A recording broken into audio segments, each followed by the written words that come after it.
My name is Joe Impellizzeri, and I'm proud to be a part of the today's events and the planning committee. We are excited to have our next presenter come up in just a minute. Before I do, just some housekeeping items. Please silence or turn off your phones. We do have some bouncers hidden throughout the room, and they will come and get you if you do have them on. A reminder that your completed evaluations are eligible for a drawing for gas cards at the end of the day. Those are worth $25, so please, not just for the gas cards, but our speakers and our committee, we do like to hear the feedback to make this event as positive for everyone as possible.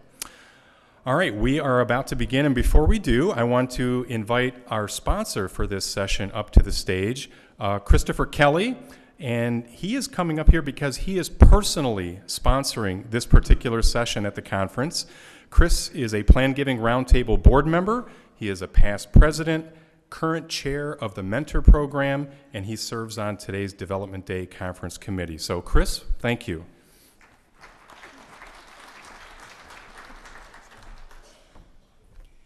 He forgot to mention long in the tooth. It is an absolute honor to introduce my dear friend Alex Brovey. To go through her entire credits would take us all day, but some highlights. First of all, she received her BA from Penn State. We are Penn State, and with Phi Beta Kappa, no less. Her law degree is from Georgetown University Law Center, and LL.M. in estate planning from University of Miami. She practiced estate planning law for 6 years, and then for the past 18 years, she was at 3 institutes for higher learning, Penn State, of course, her alma mater, Pace University, and Stony Brook University. Now she is at Northwell Health. She joined them in 2008. This is a true Renaissance lady, and quite frankly, not only has her black belt since 2015 in karate, but she's had her black belt in gift planning for even longer. Alex Brovey.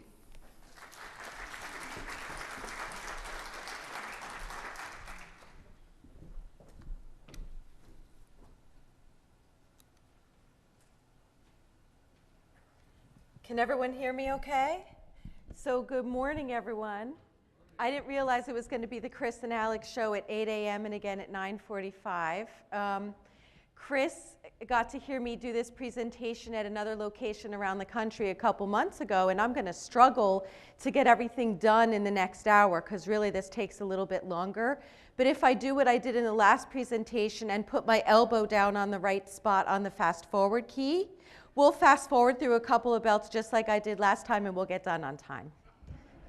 Okay, so my preliminary question, I can't stray too far, I guess, or I'm going to go off the video area, so that's why I'm going to stay in this narrow area and try to get my 10,000 steps for my Fitbit walking back and forth. Does anyone have a black belt in any type of karate or judo or anything? Because I always invite that person to come up and we do a live demonstration to start things off. Okay, thank God I don't have to worry about that. Okay. So that is actually, that little red signification is actually my name phonetically in the native language that I got from my karate sensei when I earned my provisional black belt in 2015. And as I was earning this black belt, I was thinking, you know, I wonder how you become a master in other areas. And I thought about gift planning, and I thought, goodness, you know, I know quite a bit. I don't necessarily consider myself the top master. There are probably people in this room who've been doing this longer than I have. And so I wonder what it would take to be a master in gift planning. And I sat down and I started writing up an outline about what I think it takes to go from the beginning as a gift planner all the way through to the end. And I don't consider myself at the end yet. At the end, no matter how high you get, even when you get your black belt, you're never all the way at the end from where you can learn and grow and help teach others, right? So I put this outline together right around the time I earned my black belt, and now I'll present it to all of you. And I'll try to keep it moving, because like I said, it's really hard to get through this in just 1 hour or 55 minutes, whatever's left. Master Funakoshi said, the ultimate aim of the art of karate lies not in victory or defeat, but in the perfection of the character of its participants. So the idea in gift planning, same as the idea in karate, is that you learn and you grow over time. And you can learn from any situation. I can learn sitting in the audience, and I can also learn standing up here giving this presentation. So no matter where you are in gift planning, if you're just starting out, if you're in the middle of your career, if you're toward the end, if you're doing something different, there's always space for you to learn and to grow. So we'll go over a little bit about metrics, a little bit about hard and soft skills. We'll go over different stages, and I named them according to the color of the belt as I earn them, although it can be different in different dojos. And we'll go through this together. So I do have 10 stages that highlight a path, and we'll talk about some gifts, and we'll talk about different things you can do and join and grow, and different gift techniques through each stage. So our first stage, and you'll learn a little bit of Japanese. You'll learn how to count from 1 to 10 in Japanese. You didn't know you'd learn that little extra bit today, is the each stage. Master Funakoshi also said spirit first, technique second. So when you're just starting in gift planning, the most important thing for you to do, and it doesn't have to be as a gift planner, if you're starting at a not-for-profit, you need to know your organization's mission. And I wish I could tell you I could stand here and recite my organization's mission. It has a number of words in it, but I get the gist of it, which is that we help make people better regardless of their ability to pay. So you should have a good sense of what your mission is, because that's why people are going to write out their checks, put you in their wills, and do everything in between. If you're just starting out in an organization, and I'm looking across the room, and maybe there are a couple of you who are, after you figure out what your mission is, find out who your colleagues are. And it's very interesting watching the new generations come in versus the older generations in how they're learning. They will come up to someone, the newer generation, say, hi, I'm so-and-so, and what do you do? This is what I do. And there's a great sense of pride in what they do.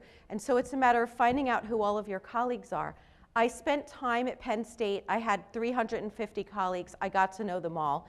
And I can't say if I had a quiz at the front of a room in front of everyone, I could put a name to every face, but I got to know each of them and their personalities.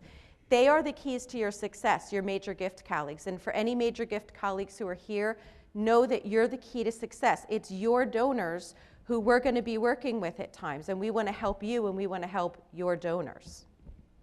Developing good relationships with your colleagues. Cultivate your colleagues like you would cultivate a donor or a prospect. And once you have those relationships in place, your job will not only be easier, it will be a lot more fun. Even if the donor did anyone ever have a troubling or problematic donor? Yeah, no one in this room has ever worked with anyone like that, I'm sure. But at least you can have a fun colleague. Now, if you're paired up with a not so fun colleague and a not so fun donor, good luck with that. That'll happen too if you're in the field long enough. So the number one gift in terms of money and in terms of amount and frequency is a gift and a will when you're talking about plan giving. I have the USA Today statistics coming up somewhere in here, but that's where we as gift planners really should be spending the bulk of our time, because that's where the bulk of the money comes in. And I myself, I'm in year 8.5 at my organization. I'm in year 18 as a gift planner. I have to try to remind myself every Monday morning, I really should be spending more time thinking about and encouraging and talking to people about bequests. One of the ideas we got this morning for the bequest equivalent and the donor advised fund is to simply go to people who have IRA rollovers for your organizations, if you have any. Go to people who have donor advised funds that have had checks written out to your charity and saying, would you consider naming us as beneficiary or including us in your will? That was a great takeaway from this morning's presentation. When I first started at Northwell Health and at each of my other 3 organizations, I wanted to know who our donors were. Who made these planned gifts? Which type of gift did they make? What information do we have? When I started at Northwell, I had nothing. I didn't even have a list of Legacy Society members. They were simply coded in our database. So I had to put together a list and then reach out to all of them. If you fast forward 8.5 years to now, in the last 3 months, I've been calling all of our approximately 185 living, not anonymous Legacy Society members simply to say hello. And some of them are happy to hear from me. Some of them put me through to their secretaries and wouldn't let me get through to them. And I was simply calling to say hello and thanks. So get to know them best you can.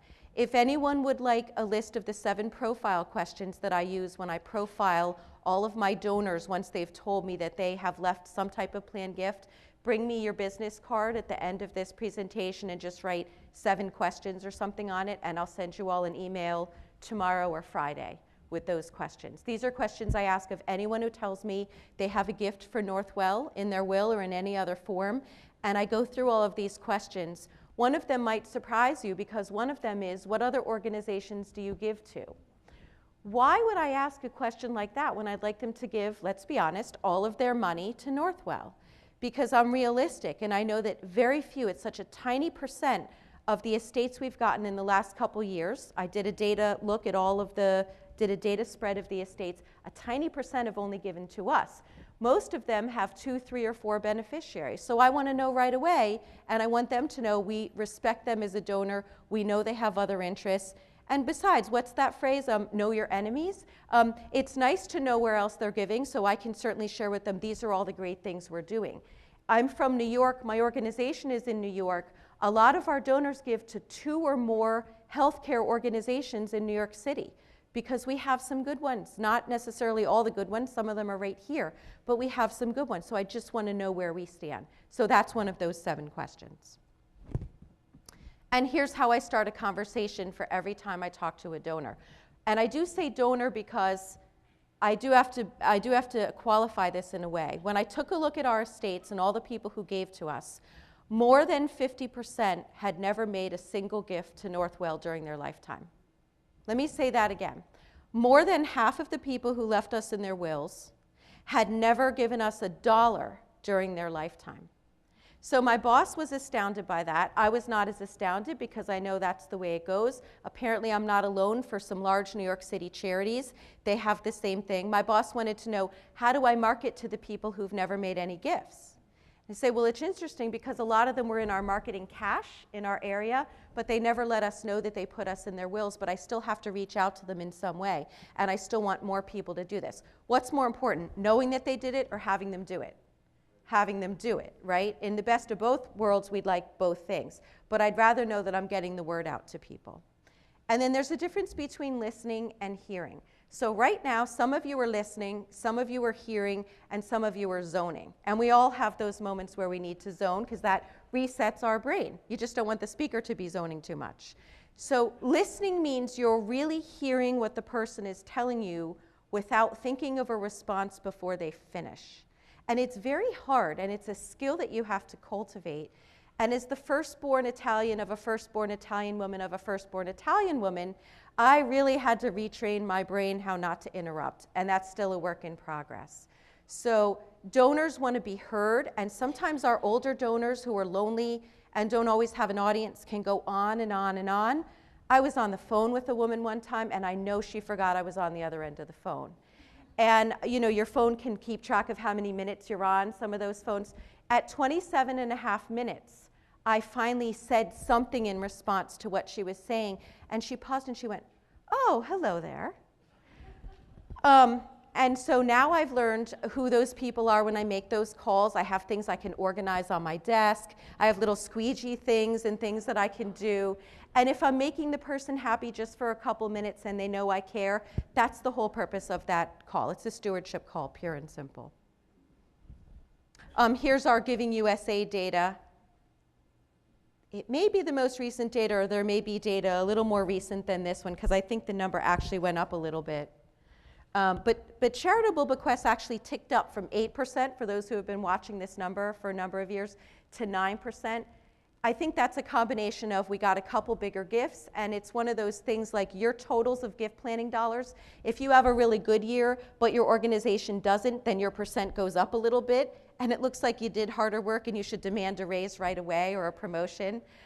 So, you know, the rising tide lifts everything, but sometimes if you get that big estate gift, it will lift your dollars up. And so I think that was part of it, and just part of several really large gifts came in that year, and it was a good year overall.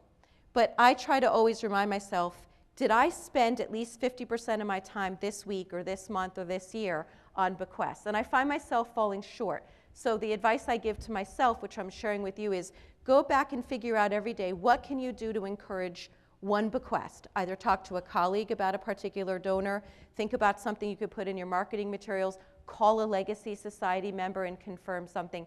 See if you can keep moving that bar forward. When I was at Penn State, I had the pleasure of taking a phone call from a dentist whose dad was also a dentist. And this gentleman and his dad and several other family members were all graduates of Penn State University. Not a surprise. I know some of you here work for universities and you have those multiple legacies, they call them, which confuses me because I don't know what the meaning of that word is now when they use it that way. And they had a contest every year with the family, and they would see, you know, who could get dad the best Penn State gift. And I'm sure he even had a toilet bowl that was blue and white and everything else around his house. And the son got a letter that we sent out saying our scholarship minimums were going up. They were $25,000 and they were going up to $50,000. And if anyone wanted in at the lower amount, they should give us the first distribution. This is not an uncommon thing. This is something we were doing. And so the son called into me and said, I'd like to do this. Alex, I'd like you to write a letter. He said, are you ready? I'm like, sure. Dear Dad, I wanted to let you know that I want to wish you a happy Father's Day. You mean a lot to me.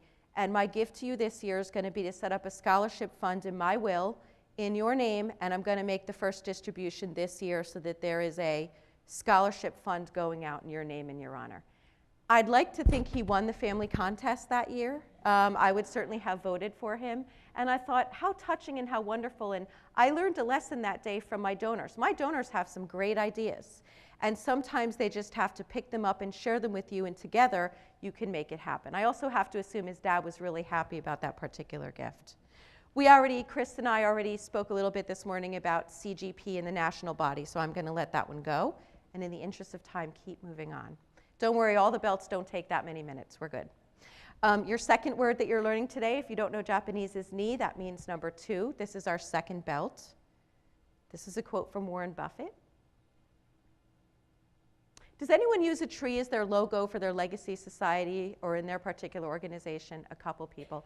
And we did as well. I adopted that as well. I'm not an environmental organization. I'm a healthcare organization, but the tree kind of signifies a lot of things that have to do with plan, giving, and legacy, and stability, and love, and taking care of others. In every stage, you'll see that I'm going to say recap what you learned in stage 1. If you're a professional ball player, when you go out there and it's time for the game, you notice, what are they all doing? They're all throwing the ball. The pitcher's pitching, the catcher's tossing it back, the outfielders are throwing it. Why? They've done that thing 100,000 times before because they're warming up and they're going through and they have muscle memory and they're trying to make their muscles warm up and be ready to face the new things that might come today. Only it's very rare to see a brand new play that no one's seen before, right? These same plays keep happening over and over, and that's what we have in gift planning. What changes is the donor and the people that you're working with. But the options are some of the same options. You're the same person, although hopefully you're maturing over time, and you're working with different people. So it's some of the same moves. So if you hone those early skills as you move up, you'll be a much better gift planner over time. So we always recap, and in the interest of time, I'm not going to read them at every stage, but it is an important part of what you're doing in order to build yourself. Discover your donors. So I already told you what I'm doing with my Legacy Society members. I'm calling every one of them. Depending on the size of your Legacy Society and your staff, you might just want to pick up a phone once a year and call them and say, I just wanted to say hello and thanks. Even if you have to leave the message on their answering machine, at least you will have reached out to them at least once during the year, and it's not in person, but it's probably the next best thing. Also, your consistent and annual donors, a lot of us on our mailing lists know that we should be sending out to people that have made a certain number of gifts. And over the years, I've seen it as high as 15 gifts, I've seen 10 to 12, and I've seen 8 or more gifts over any period of time. So how do you get those lists, and what do you do, and how do you find out more about those people? You talk to your annual giving colleagues. So I really got to know my annual giving colleagues. There was one person I met around the country who actually held the title Director of Annual and Major Gifts. Does anyone hold that title in this room? And I thought, how fast, first of all, how can you do both? Second of all, what a great idea. And third of all, I just don't know how they allocate their time, because you take your annual donors, but then you have to steward them to be annual donors, but you're stewarding them for a bigger gift. So to me, I really admired the person who held that title and thought, wow, that's a loaded job. So I do try to keep in touch with people who have made those consistent gifts over any period of time. And they're an important component of our mail list, as they may be of yours. So I used to travel when you had to stay over a Saturday night. Who remembers those times, maybe 10, 12 years ago, you used to have to stay over a Saturday night. It cut the price of the airline ticket in half. And so, and you didn't want to check a bag because that cost money and you wasted another half hour at the airport and they would lose it anyway. And so you always try to cram everything into your carry-on items and you're only allowed 2 things. So when I first started, I tried to take everything. Penn State had so many people with so many different interests. I'd pack a certain amount of each packet from each college and each area and athletics and the 26 Commonwealth campuses. I'd pack a little bit of everything in my bag and take it. And one donor at some point in time, who I guess I had a good relationship with, and you'll see why based on the comment, said to me, "Alex, I love when you come visit, but I don't read all the crap you give me." And I thought, note to self, it's crap. And second note to self, I don't have to carry this stuff anymore. What I'm going to do is just visit my people, unless they've asked for something in particular, with my smile and my energy and my enthusiasm. And if they've asked me to follow up on anything, of course I would do that. But there's no reason I have to take anything necessarily when I go to see these people. And so from then on, I didn't take all that stuff anymore. It made my life a little easier. And also, what do you want to do when you end a meeting? You want to figure out what your next step is, right? So it's the perfect opportunity to say, you know, we spent some time talking about 2 things, and I'd like to send you 2 things. Now you can send it by email. I'd like to send you 2 things in the mail just to follow up on our meeting, and you'll get that, you know, in the next 10 days or so. Does that sound good? Now, I still don't assume anymore that anyone reads all that crap that I took, but at least if we spoke about something, I know they have some level of interest. I wasn't just giving them something to give them something. The goal for our meetings is to get to the why. It's not necessarily to get to the will you, it's to get to the why. If you know the why of why they, first of all, why did they agree to meet with you? And I'm working on something, a project that I'm doing on the side, and the question I'm contemplating now is, if the situation were turned around and someone called me from a charity, knowing what I know now, why would I agree to meet with them? We could have the conversation over the phone. How many times have you been told, well, you don't have to come see me, let's just have the conversation now over the phone? And we know the very best conversations are the ones that happen in person. You can see them, they're real. I was telling Chris, who kindly gave me a ride over this morning, that for 4 years, I have had this phantom donor who I've been calling back and forth over the course of 4 years. Lots of time would go by and I'd hear nothing, and then he'd call, and I'd return his call, and then 2 months would go by and then he'd call back. So it became Alex's pretend donor, my phantom donor. Except my pretend phantom donor actually came to meet with me for the first time 2 Fridays ago in the office, and so he's no longer my phantom donor. Now he's real. He's not a figment of my imagination. But we all want to try to get to that meeting, and what we want before we even ask will you or can you is why. Why would they want to give?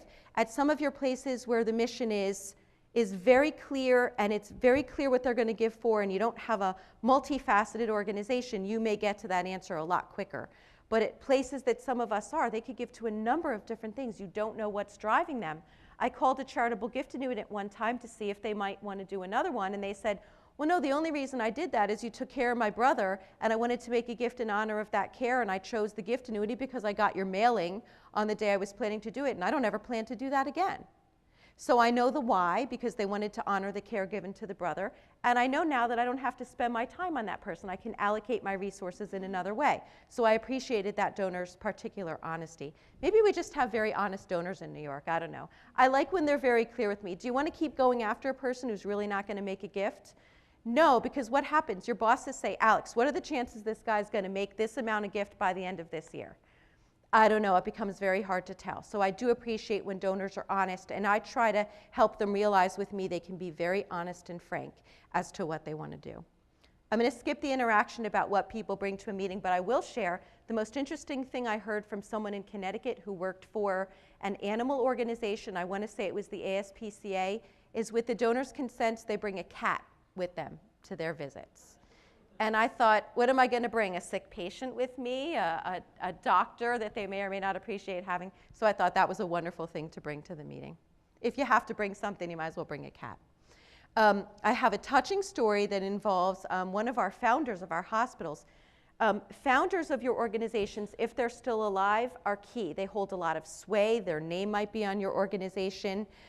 Actually, you'd be surprised by the number of organizations around the country that were started with a gift and a will. And I heard that once and I thought, no, you've got to be kidding. The school my kids go to was started with a gift and a will. And I found it because the person also made a gift to my charity, and I found it in our archived records. I could not believe it. And I thought, now I understand what that means. So find out how your organization was founded. See if any of the founders are still around. And you can be broad and broad-based with that. What does founder mean? If they founded an area, a department, the chapter that's in your area, whatever it is that you can allocate, truly so that they're the founder, then you want to go ahead and allocate that to them and work with them and get to know their families. When the founders pass away, the namesakes of your legacy societies, the chairs of your estate planning committees, you want to make sure that you just didn't know that person, that you know their family and that their family felt thanked. There's an opportunity to carry on their legacy a little bit more there. So this particular founder said he would love to do something for us, but he had to take care of his wife. No, really? Taking care of the wife is a priority over taking care of my charity? Absolutely, positively. So I said, I understand that fully. What if you could do both? And he said, well, what do you mean? I said, well, you could put something in a vehicle that takes care of her for her life, and we could get what's left at the end. And he liked that idea. So the gift actually came later, not at the current time. But he got to achieve his two goals and do something good back for his organization. And interestingly, after he died first. We kept in touch with his wife. And his wife felt in a way that she was contributing. And I didn't want to tell her, sadly, the only way she's contributing is by passing away. But anyway, it's all good. Sometimes we don't have to say these things. If you all are not members of this wonderful organization where you're sitting here coming to this conference, you probably should be. Enough said. Training, networking, inspiration. These are the people you want to go to if you have a question first. And then you also have that national body of people you can go to if you have a question. So it's a wonderful resource. I can tell you in other fields, they don't have this resource. We do. So this is one thing where fundraisers are very lucky that we have each other. Our third stage, this is a wonderful quote from Nelson Mandela.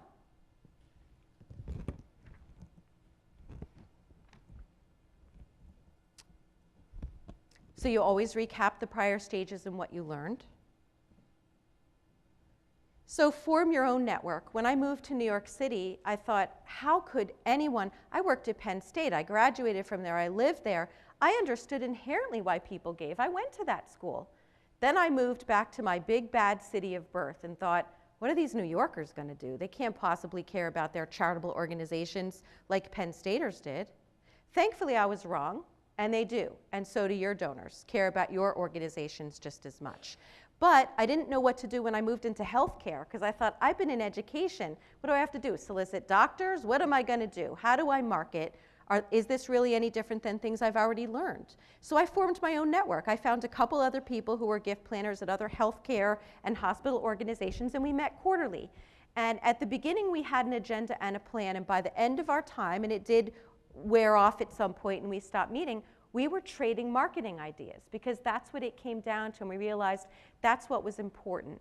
And these aren't people, I say trade. Beg, borrow, steal, modify. You almost never have to do something all from scratch these days because you have colleagues who've done something great. You change a couple pictures, you change a couple words. If the concept is solid, like the leave a legacy idea, that's such a solid, beautiful concept that we can borrow that and apply it to our own organization. So you take something great and you make it applicable to your donors. And that's what we did as part of my network. So I share that with you. If there isn't a network you can join, form your own. And then success is a mix of hard and soft skills. This is the most fun part, in my humble opinion, of my presentation. So I put together some hard skills. As you know, I'm an attorney. I started as an estate planning attorney, as I know some people in this room have. And other people have started as CPAs or in the financial world. But there's a ton of people sitting in this room and around the country in our jobs as gift planners who have not started off in law or in accounting or on Wall Street.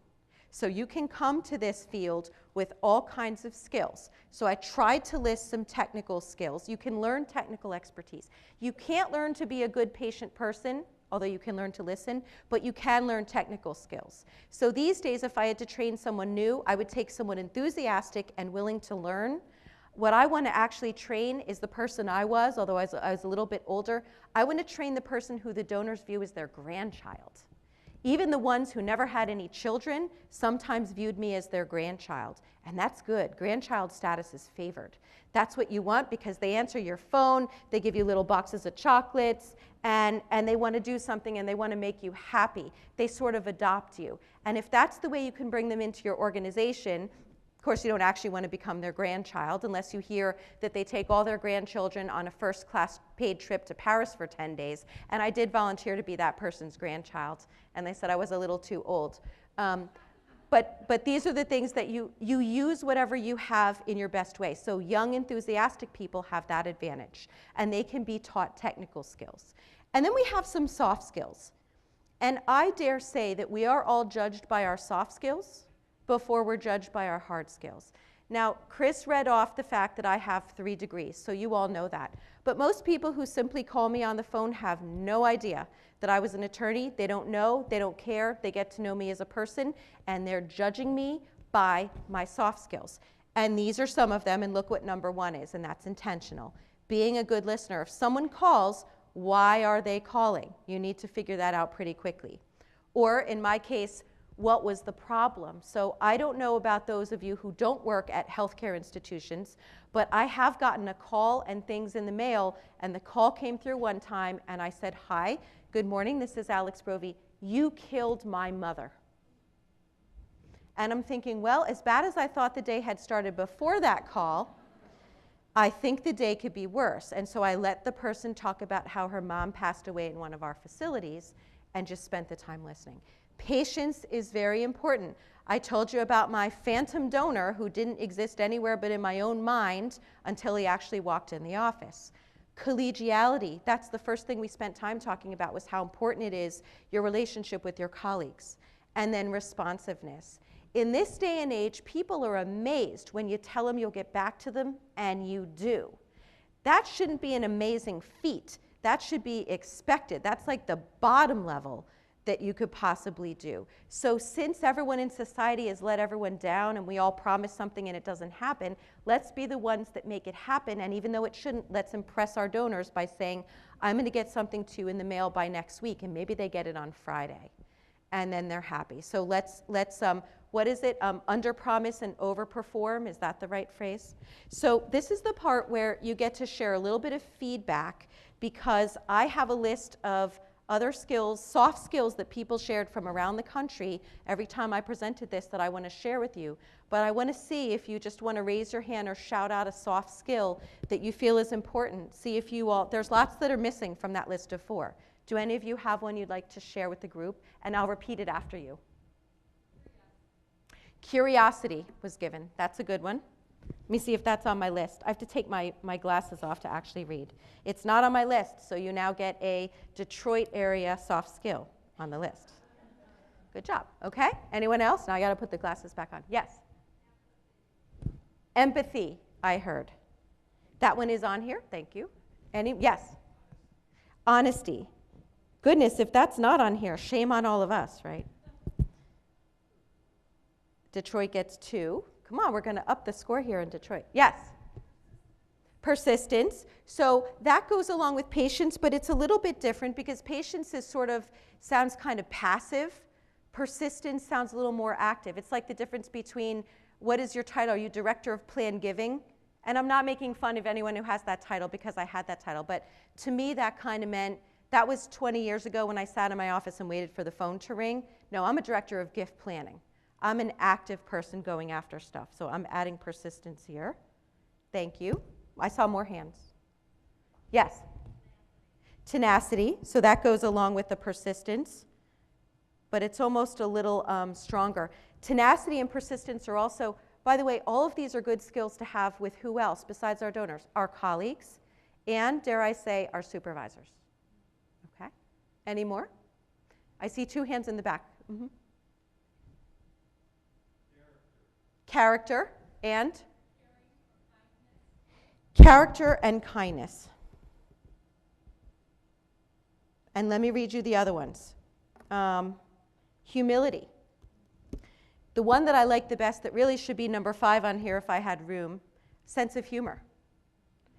That's probably right after listening.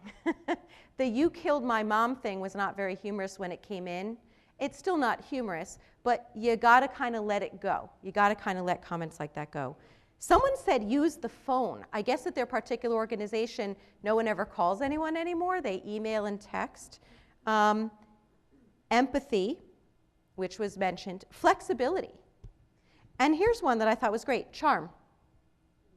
So it still helps to be charming. It sounds old-fashioned, but look at the donors we're talking to. I mean, most of the people I talk to are in their 80s and 90s. They still value charm. Many of them are very charming. Passionate. Transparent. So when my phantom donor actually came in and we were looking at his charitable gift annuity taxation page, and I quoted a percent based on his age. So, you know, I can't make that up. His age is X, his percent is Y. We have charts that say what those are.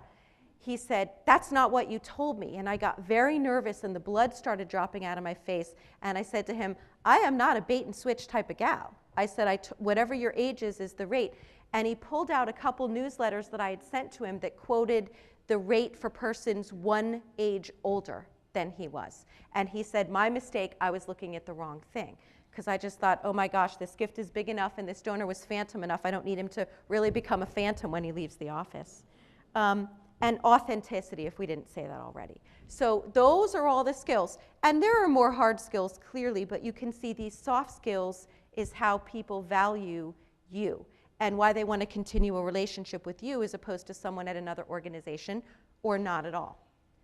So we talked about those. This morning, the idea about having a beneficiary designation on a donor-advised fund.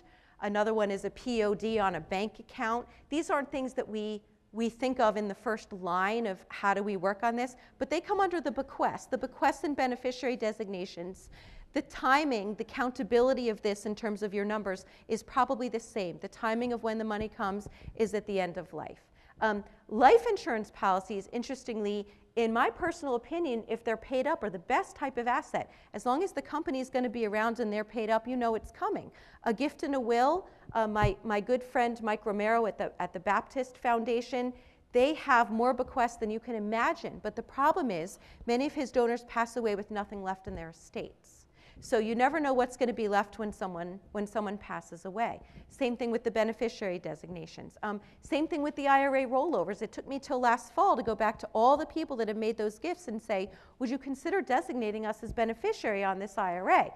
By all means, don't let that stop you from giving us $100,000 a year going forward. But in the event something happens, we'd love to be the beneficiary so you can continue your giving in a way. Okay, on to the next belt.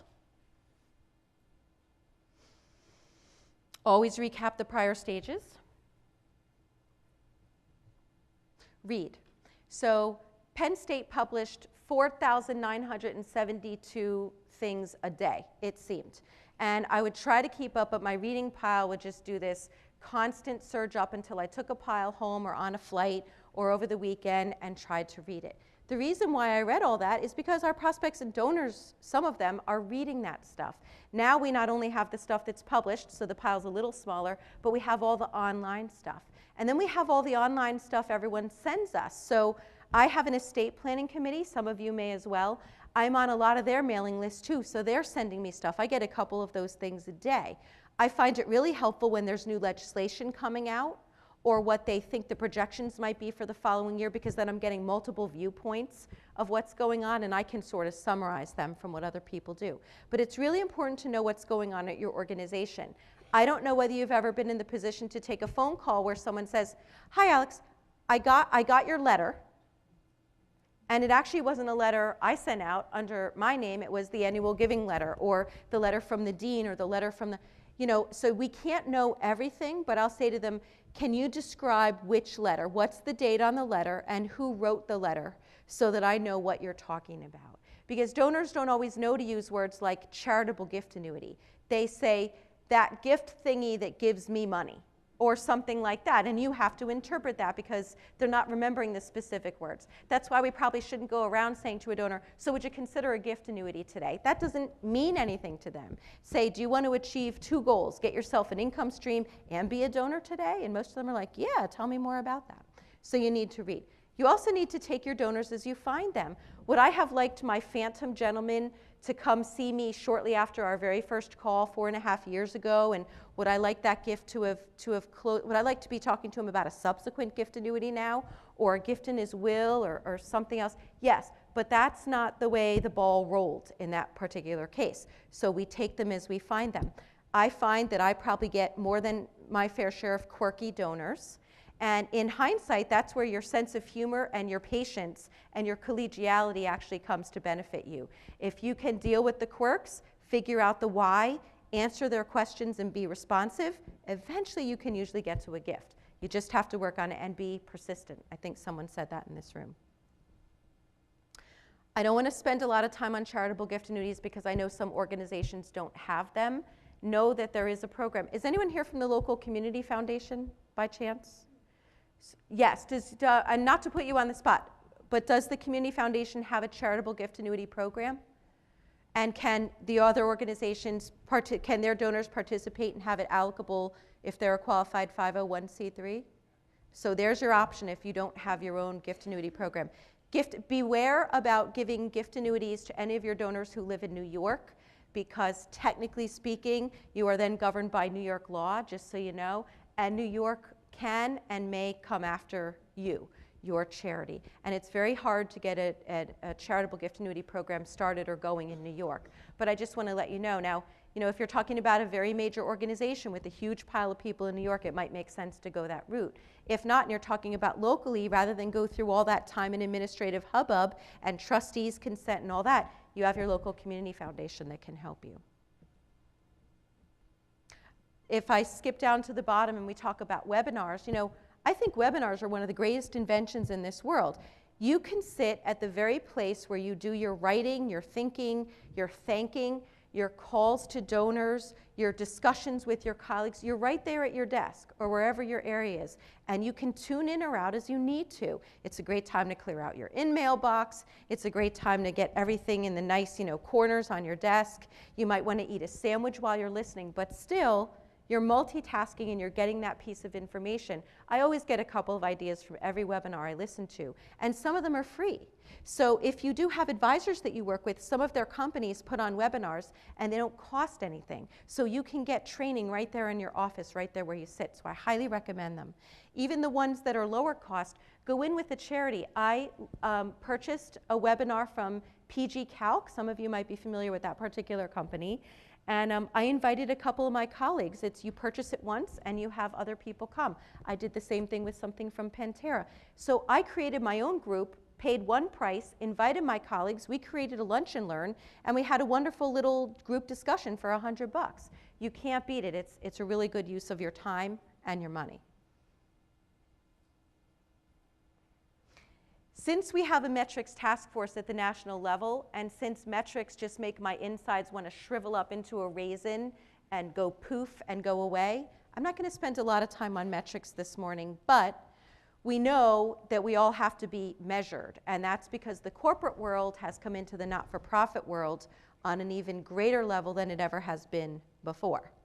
So I not only have metrics that are set for me, but I have some of my own. And I created a quarterly report under the idea of being transparent, where I have things like education and training and all the time I spend on that, because that's something that major gift colleagues don't have to spend a lot of time doing, is training other people or educating them about the IRA rollover or how a gift of stock can be better than a gift of cash. So I spend time on that, and then on my usual things that metrics usually measure. So how much money did I bring in? How many solicitations did I make? How many quality contacts? Notice I didn't necessarily say meetings. I closed the largest gift annuity to date that we have, $2 million, by phone and email.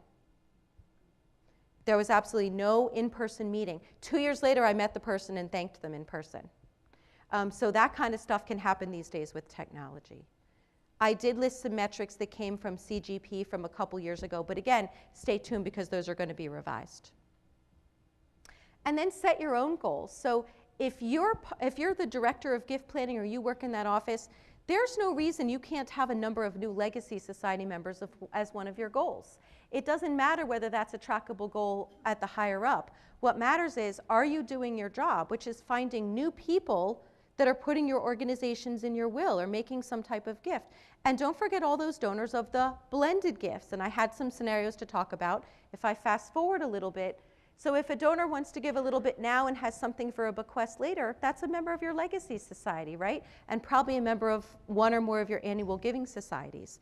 So set that as a goal, whether or not it's a goal above you or not.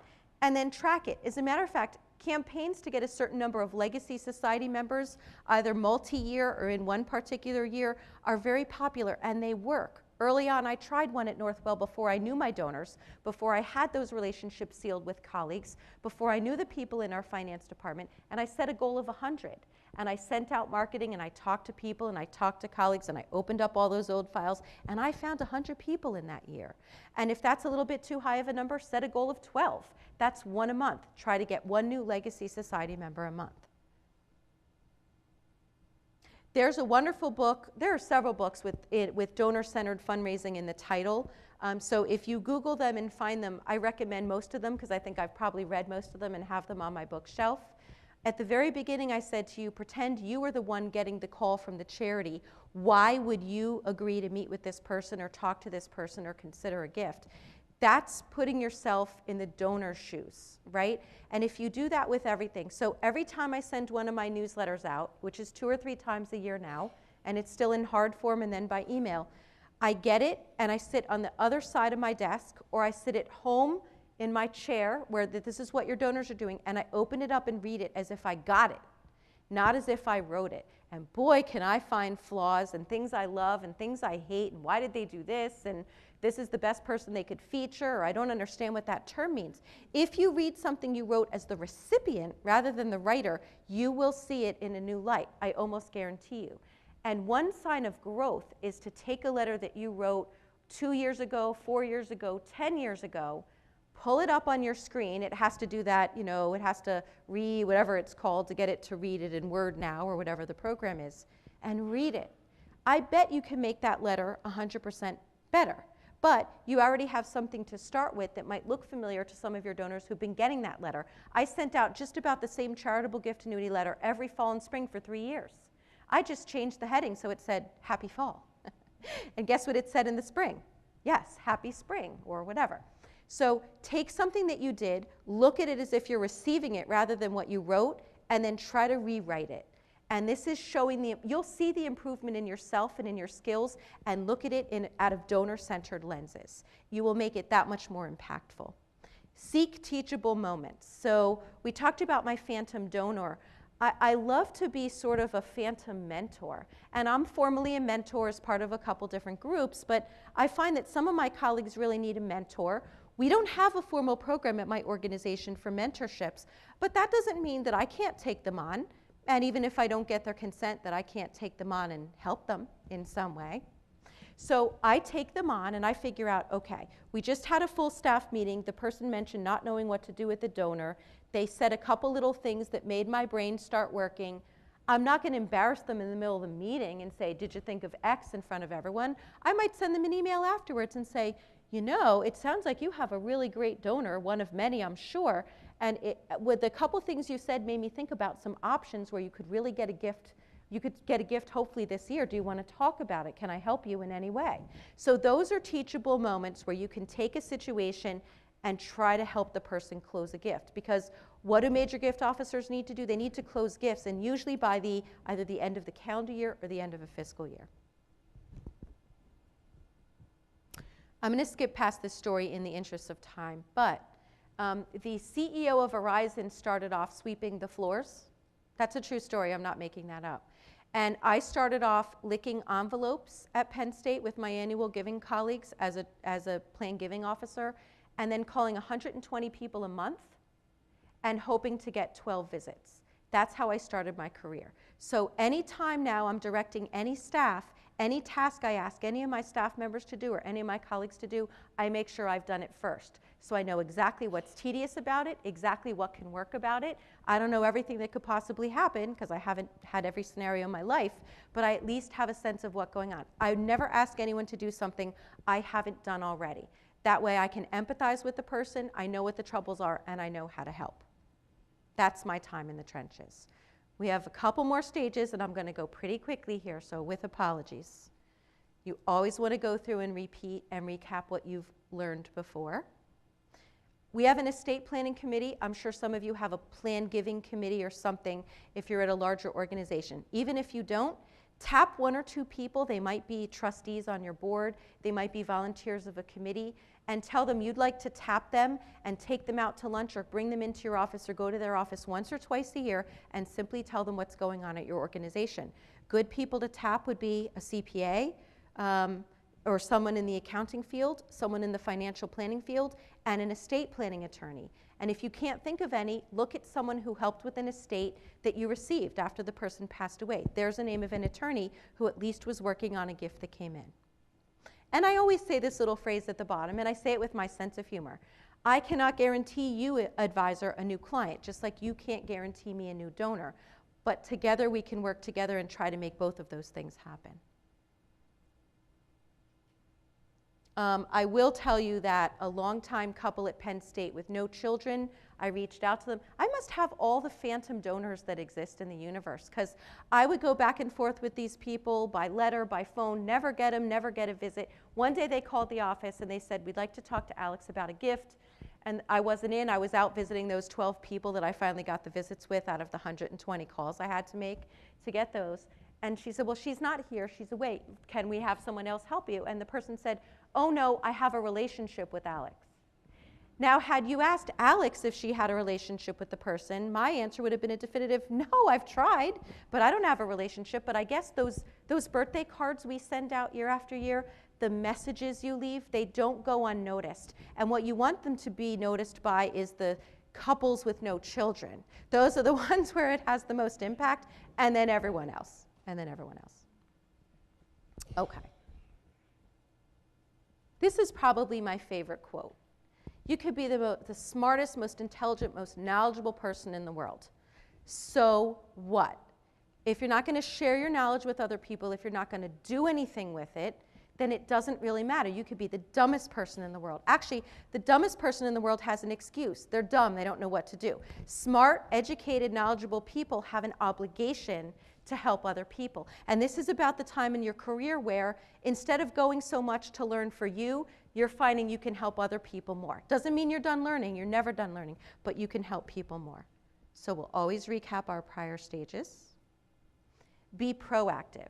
The days of being the director of plan giving and sitting waiting for the phone to ring are, for the most part, done. First of all, the phone isn't ringing, this is buzzing, and at the same time a donor's emailing me, the same donor decides to send me a text. No kidding. I was actually saved by Facebook a couple weeks ago, and I'll tell you how. And I do have an account, but I'm not on there every 3 seconds posting pictures of, you know, my water bottle or whatever people post on these things every 5 seconds. But apparently I'm on one of my donors, I'm friends with one of my donors, and I got a picture first thing in the morning, and it was a picture of the donor celebrating her 75th birthday with her family, her children and grandchildren. Not only is this donor on our list of someone who we'd like to ask to make another gift this year, it was her 75th birthday, but I don't know how it happened. Her name was not on my birthday list, and I had never sent her a card. Saved by Facebook. I saw that it was her 75th birthday and took care of making sure I got birthday greetings out to her on the same day. So don't underestimate what it might mean if one of your donors asks you to friend them. Just say yes. Don't wait for other people to come to you. Be proactive. If you have an idea, share it. It makes you look that much more valuable. Sometimes we have to prove that gift planning is valuable. This is one of those ways that we can do it. Just do it in the right way. There's a right way and a wrong way. Consider yourself, if you were the other person, how would you want the person to interact with you? Try to figure your colleagues out and get to know them and do that. I step out of my comfort zone all the time. The call, you killed my mother. There was no script for what to do or say when someone calls you and says that. What do you do if you get a call about Bitcoin? I don't know. Thank God someone in this country knows what to do, and I'll find out who the person is, and I will call them and figure that out.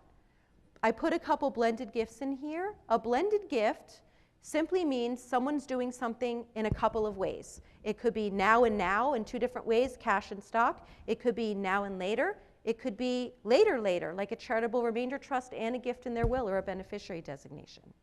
We already talked a little bit about the importance of mentoring. It sounds like you have a mentoring group.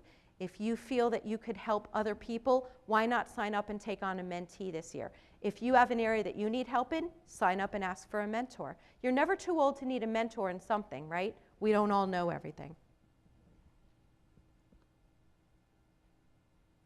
Okay. I just like that one because I like her first name.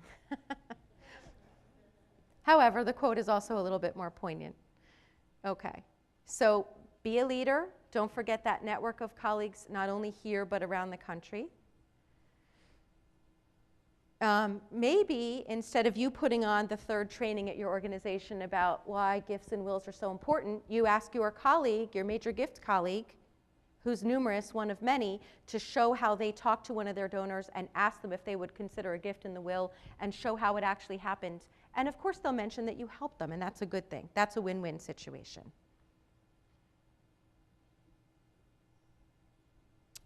Always recap your prior stages.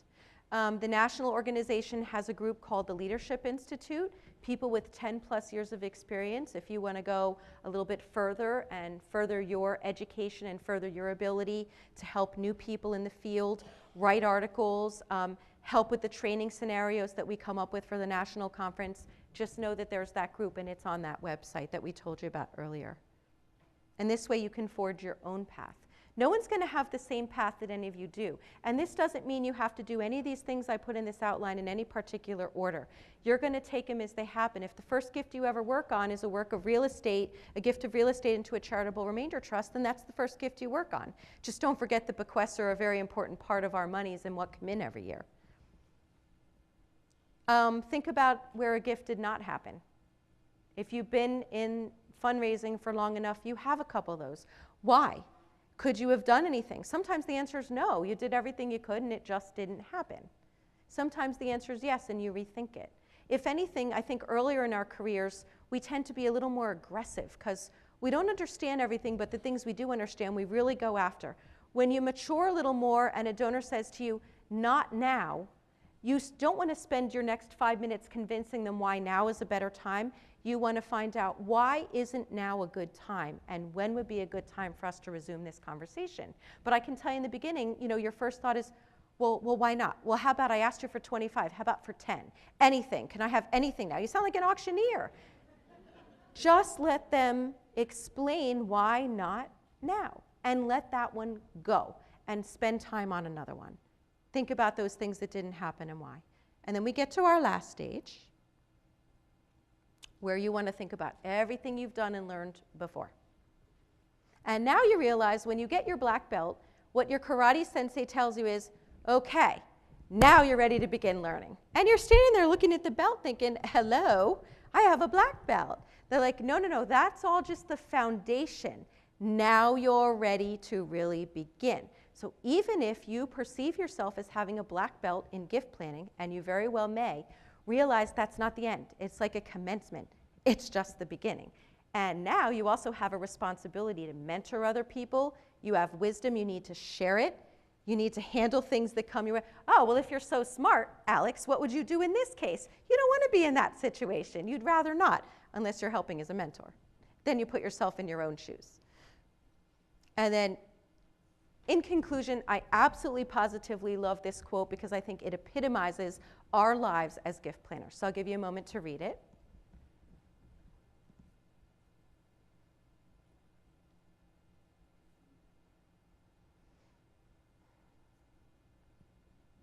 And I'll just end by saying, if you close your eyes and think about what you knew 5 or 10 years ago, and what you know now in the present, we heard that phrase earlier this morning, just think about where you might be in 5 or 10 years from now and what you'll be able to do then, and how this presentation would have had a different meaning to you if you had heard it 5 or 10 years ago, or if I had done it 5 or 10 years from now.